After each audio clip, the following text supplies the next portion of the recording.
Now give yourselves a pep pep hooray class. Clap with me like this. Pep pep hooray. See? Yes, you can do it. Okay, very good. So, to review our classroom rules, may I ask everyone or anyone to recap or review our first classroom rule? Very good. You are going to sit properly. And how about our second classroom rule? Yes, our second classroom rule is be kind and be respectful. Okay, thank you. So, before I will start my discussion for today, may I request everyone to remember our last discussion? Yes, Sarah? Okay, very good.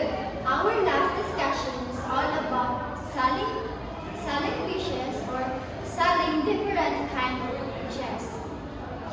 So let us, I have an idea. So let us first activity to introduce my topic. So I have here a ball and also a bat. So if the music will play while playing, you will pass the ball around next to you.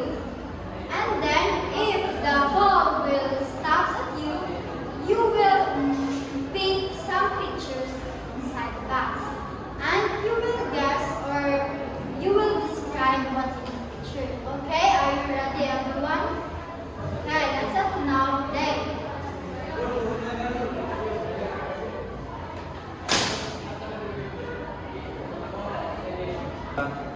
Thank you class for your active participation. And now, what do you think our discussion according to our activity? Yes, very good. It's all about online and offline selling strategy. So, here, our discussion. So, our discussion is all about the online and offline selling strategy. So, everyone, can you read what in the Manila paper? Okay, very good. So, have you ever tried to sell online or have you know everyone nga namaligya online? Yes, your mother, your sister, right? So, mamaligya sila online kay para dali ra ang para dali ra ma-communicate ang mga tao. And now we naibawan and do you have any idea unsa ang strategy in online? Yes. So before we know what is example of online selling strategy. So online seller use websites, app, or even social media to show what they're selling and to talk to customers. So class, can you give me one example of app that online sellers nga ilang gamitin to sell their products online?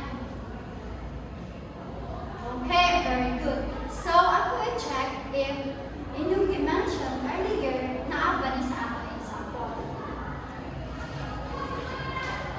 Okay, very good. So all your answers are correct. My Shopee, Facebook, and also TikTok.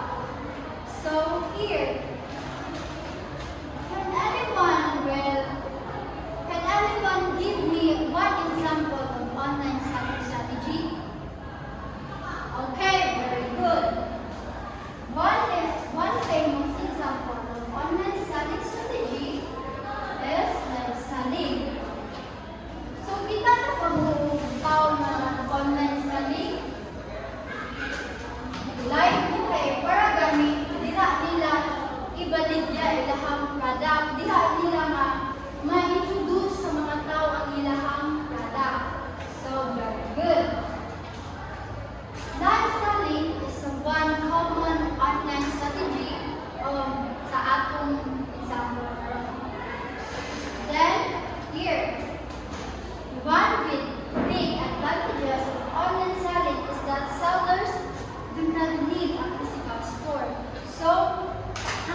ang mga sellers kay dili na sila need og mga physical store no kay easy ra gyud ay ang online.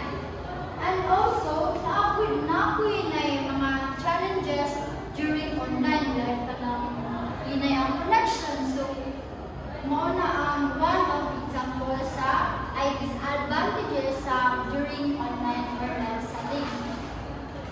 So, if there is online selling, there is also a offline selling strategy. So, everyone can read.